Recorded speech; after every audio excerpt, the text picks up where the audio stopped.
Chapter 1. Fire Meets Ice. The alley smelled of smoke, gunpowder, and gasoline. Valeria Cruz leaned against the hood of her matte black car, a pistol dangling from her hand, her long leather coat billowing with the midnight breeze. The neon lights of Manila's underbelly flickered in the distance, but here in this forgotten stretch of asphalt silence reigned, broken only by the groans of men sprawled at her feet, Romano men. She blew a strand of dark hair from her face, her lips curving into a grin. "Tell your boss," she said to the last conscious soldier crawling away, "that Valeria Cruz doesn't ask for permission." With that, she kicked his gun out of reach and walked back to her car, her heels clicking against the pavement like a war drum. The Romano shipment, 3 black vans full of weapons, now belonged to her crew, and she knew exactly what that meant. A war.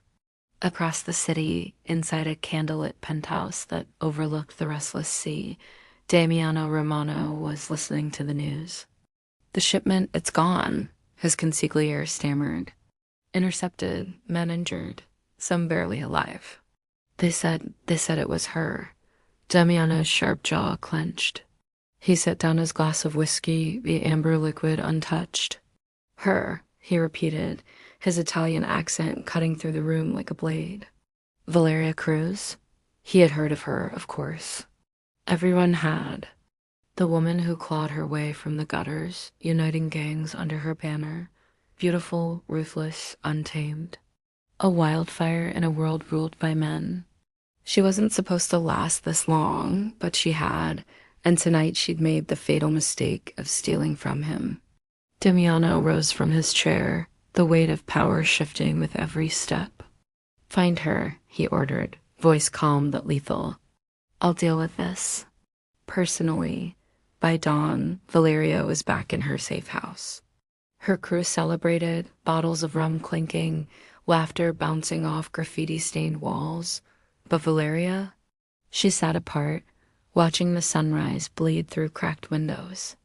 The thrill of victory pulsed through her veins, yet beneath it was a quiet unease.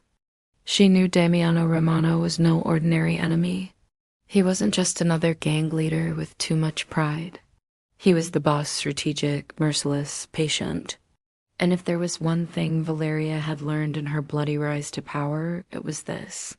Patience killed faster than bullets. Still, she smirked to herself, swirling the last of her rum in the glass. "Come and find me, Romano," she whispered. "Let's see if your empire can handle a little fire." That night, she didn't have to wait long. Valeria walked into an underground club, her territory, her people when the music abruptly cut. The crowd hushed, and a ripple of unease spread through the room.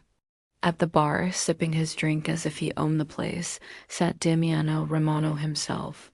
Her crew reached for their weapons. "Boss, say the word."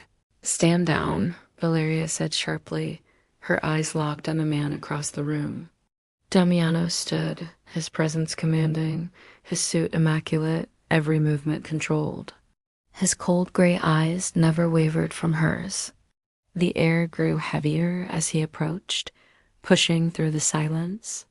Valeria's pulse quickened, but she refused to let it show. She wasn't just a gangster tonight. She was a queen facing a king.